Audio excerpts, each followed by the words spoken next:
So welcome back to another wall-to-wall adventure. As you can see, I'm back from Thailand now, so I'm going to be making my first ever video outside of Thailand. However, there's a little twist to this video because today I'm down at Marlow Bottom. Where the hell is that, you're thinking? Well, it's in Buckinghamshire, near the town of Marlow by the River Thames, and we're going to take a little walk down to some woods.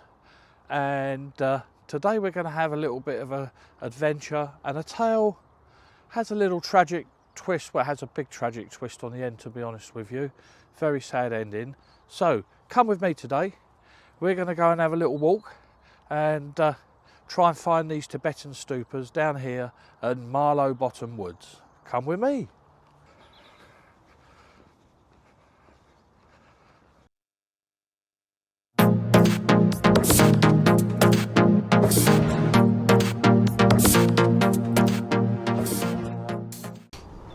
So today I'm walking down Ragman's Lane at Marlow Bottom, just around the corner from a harvester called the Blacksmiths, I believe. And this story is one that I've been wanting to make for quite a while actually, because I have been here before, and as you know, I love to go to Thailand and make Thailand videos, and I'm fascinated in all things Buddhist, and including Buddhist temples and Buddhist retreats and what have you back here in the UK. So about a year ago I was out for a walk and I came across these Buddhist stupas, and I looked them up and they were there on BBC and Google, and there's quite a good story behind it all, and I'm going to explain that story to you today. And like I said, there is a sad twist on the end, and you know, quite a delicate matter, but I'm going to try and be respectful all the way through this video because it deserves it. And basically we're going to go and have a look at some Tibetan inspired Buddhist stupas that were constructed by a devoted couple in the area, a couple called Michael and Albertina, known as Tina Chules.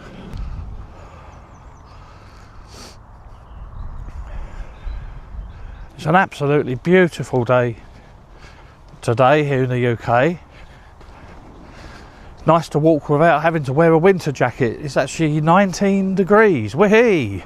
What is also nice is the hedgerows now are full of beautiful daffodils, so the daffodils are coming out. So Dumbo here walked down the wrong lane, all the way down the hill, down that lane you saw me walking down for about a mile, and in the end I got to some houses and I thought, that's not right, I don't remember this, so I had to turn around, walk all the way back up the hill again. Absolutely cream crackered. However, I found the track, so this is where I should have been walking. Oh dear, what a numpty.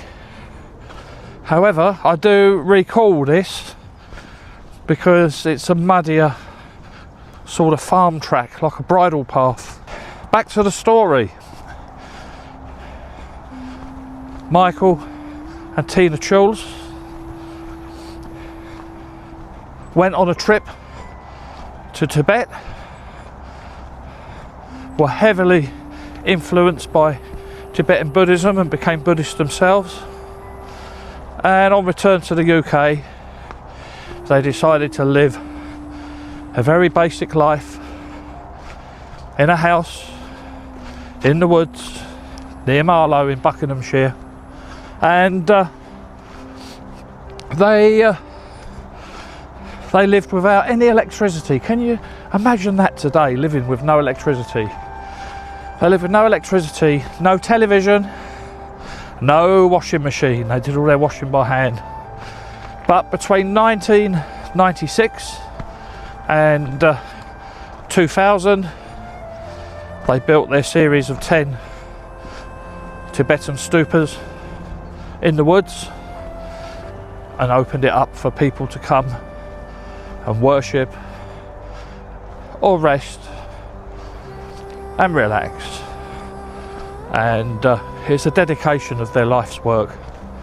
And in 2004, Michael sadly passed away, and Tina laid him to rest in the woods so he could be close by their creation, and carried on without Michael. Now, Tina didn't like to sit still. She was a very industrious woman. Obviously, if you've got no telly to watch and no electric, you're going to be having a bit of time on your hands.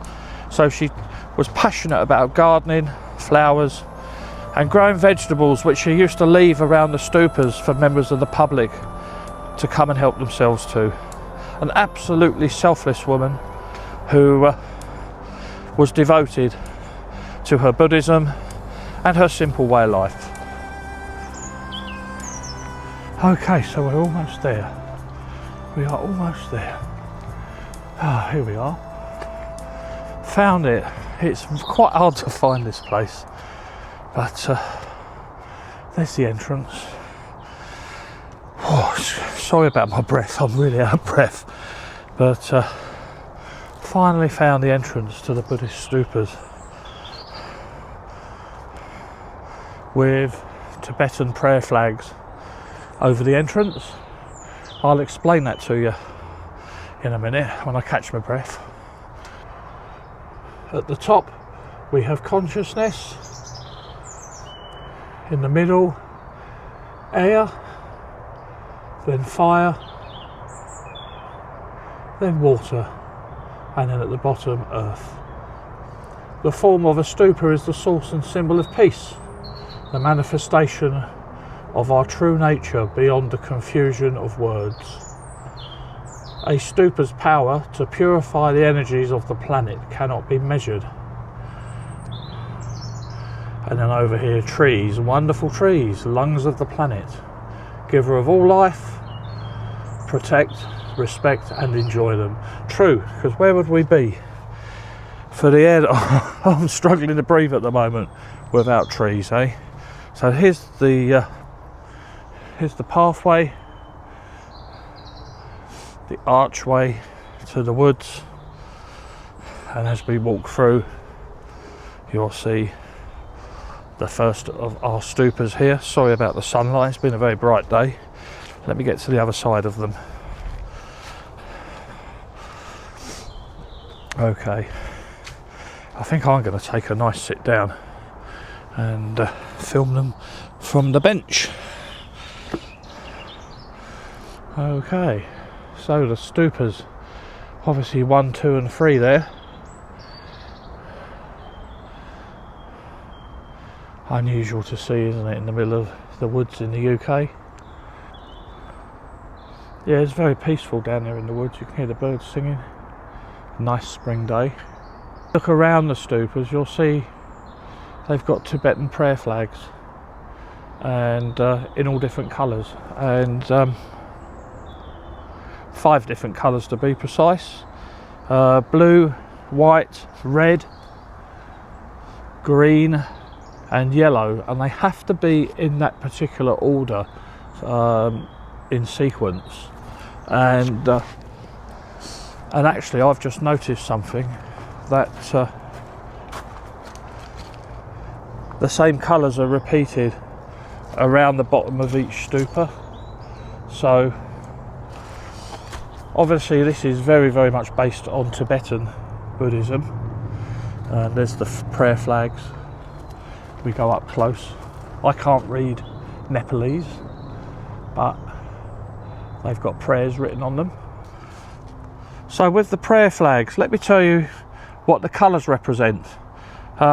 Blue represents sky or space. White represents air or the clouds. Red is fire. Green represents water. and yellow represents the earth. So all the main elements of life included in these prayer flags, and they have to go in order of blue, white, red, green, then yellow. So, you know, I've seen prayer flags before, but I've looked them up because I wasn't quite sure what they meant, and there you have it. Then if we swing around onto this middle stupa, one thing that they all seem to have, they've got eyes, all seeing eyes of wisdom, and this one in the middle, you might be mistaken for thinking, oh, that's a bit rough having those on it. Let me explain. You probably already know, to be honest with you. This was an Indian symbol, very ancient symbol that was stolen by a certain group in the 1930s to make their symbol, but nothing could further represent the truth than the original meaning of this symbol, which is a peace symbol. It's a symbol of extreme peace and love. So let's carry on walking and see what else we've got. Watch the old footing with all the tree roots sticking out.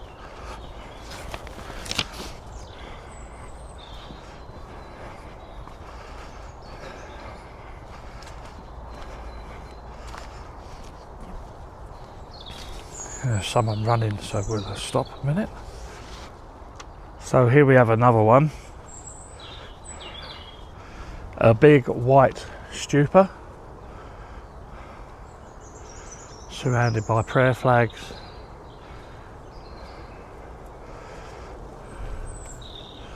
Larger than the others.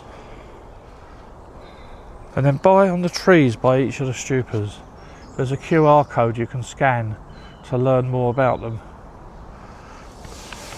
Okay, so one of the things I've learnt about these stupas is that they're all positioned to point out north, east, south and west. So for example, if I swing round and start walking back towards the gate, the stupa behind me is on my left, which means that directly in front of me is north. So there you go, learn something new every day. I'm going to swing around again, I'm going to carry on walking. So the origin of stupas. So normally in Buddhist countries, particularly Thailand, each of the temples would have a stupa outside, and people walk around them meditating, and one of the biggest chants is Om Mani Padme Hum, and they go round the stupa in an odd amount of time. So you can't go around 2, 4, 6, 8. That's due to be unlucky, but you can go round 1, 3, 5, 7, 9, 11. Don't ask me why, but that's what they do. And in places like Tibet, where they have these small stupas, again, they're places of meditation and worship and prayer and focus, and often the stupa, inside the stupa, will contain the relics of a very prominent monk or a nun of the Buddhist faith. So that's what stupas are all about. Anyway, I've come across number 4, I believe. So we carry on and swing round. Here's the next stupa. Again, prayer flags, blue, white, red, green, yellow. I wonder if you can remember what each of the colours means. And again, this one, it's got the colours around there and around there. So we'll carry on walking. Blimey, looks like the wind's brought that tree down.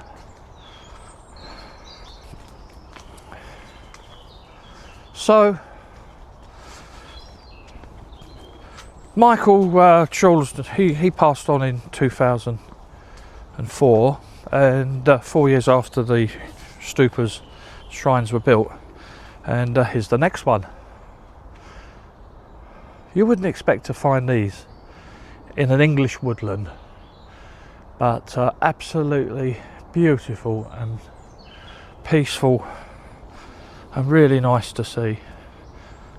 Anyway, so Michael passed on, was buried here in the woods, and Tina continued her devotion to her Buddhism and her simple way of life from 2004 all the way up to her death at the age of 81 in 2016. And here's the next one. I'm losing count now. It's just an absolutely beautiful walk through the Buckinghamshire woodland. And on a day like today, nice warm day, birds chirping, I'll settle for that. And then here's the next one.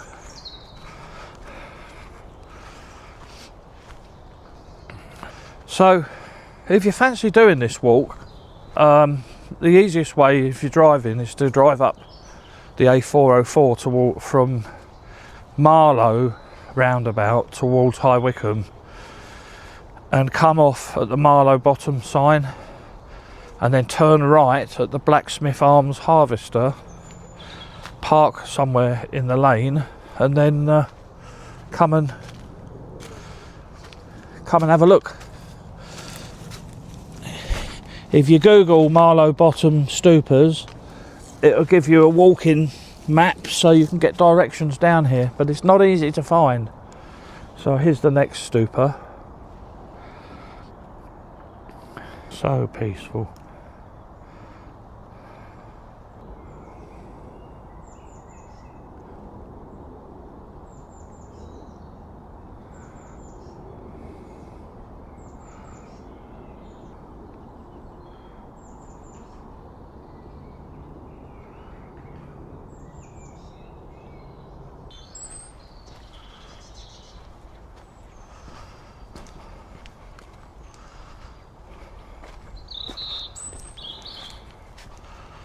I have lost count now.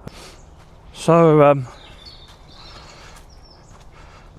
since Tina's passing in 2016, there's some voluntary groups that maintain the stupas. So you've got the wood custodians and Tina's stupa troopers who continue to maintain the stupas. Now sadly the stupas have been vandalised a couple of times over the years. Okay, do you know what, I'm not going to progress any further along the path. The sun's going down. I don't want to get caught walking back without any light to film in, so I'm going to make my way back to the stupa, the three stupas near the entrance, and then I'm going to continue with the story, and the story ends in quite a tragic way, and I did think to myself, shall I film that or not? But it's part of the whole story and it needs to be told in a very delicate way, of which I shall attempt to do with compassion and respect. A couple of people have asked me, am I going to be making videos for YouTube when I'm not in Thailand? And as I've explained, like, I think I ought to. So today's the first day that I'm doing so.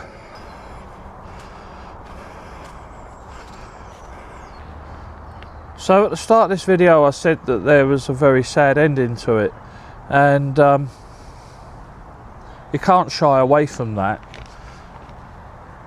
In spite of all the beauty and peace that surrounds the making of this trail and these stupas and the life that Michael and Tina led together, Like I said, Tina continued to live alone in the woods. No electricity, no washing machine, no power. Tending to her gardens and her flowers and her produce. And very philanthropic lady who left her produce out for others to take. And unfortunately, it ends in a tragedy. Tina died at the age of 81. She died on the morning of the 6th of July 2016. Tina made a 999 call on that morning, the 6th of July 2016, to report to the police that there's an intruder in her cottage in the woods. The events that unfolded were that a 24-year-old Lithuanian man taught Vidius Narbutas had broken into her house and had brutally killed her with a machete and wooden stakes and knives, and continued to drag her out to the garden where he tried to burn her corpse. It was a terrible, terrible sequence of events of which Tina lost her life. Narbutas was arrested and he entered a plea of guilty of manslaughter because he suffered from a psychotic condition which then later turned out to be schizophrenia. Police found an arsenal of weapons, machete, wooden stakes, knives that were used to kill her. Subsequently, Narbutas was sentenced to serve an indefinite hospital order at Broadmoor for his crime. Following Tina's death, her family issued a statement describing her as completely selfless. They said Tina was incredibly special, as was her simple, self-sufficient way of life. She never liked to sit still, and she worked tirelessly to maintain her beautiful garden and produce all year round. So after a tragedy like that, if there is anything positive to take from this story, it has to be Tina's deep devotion to her Buddhist way of life and her Buddhist beliefs. The belief in reincarnation, the belief in making merit, and all told, tragic as it is, this lady left an incredible legacy for others in her selfless way of life. So before I leave today, I think it's only appropriate that we pay respect and pay tribute to Michael and Tina Choules for their legacy and the beautiful walk and serenity they've created here at Marlow Bottom in the woods for others to enjoy long after they've departed. And I cannot thank them enough for opening up their world to us to come and enjoy. So it's a March day. I've got a few daffodils here. I'm going to lay them at one of the stupas and walk around the stupa clockwise and pay my respects.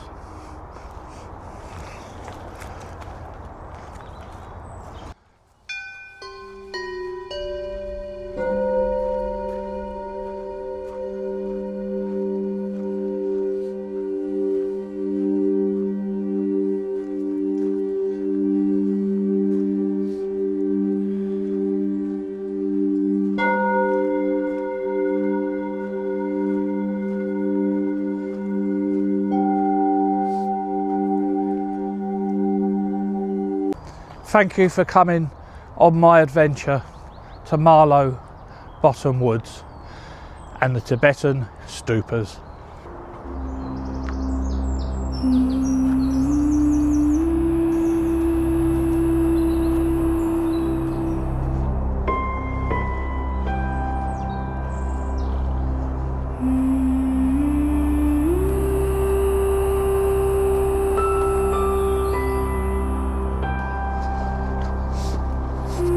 Right, up the hill we go again, huff and puff.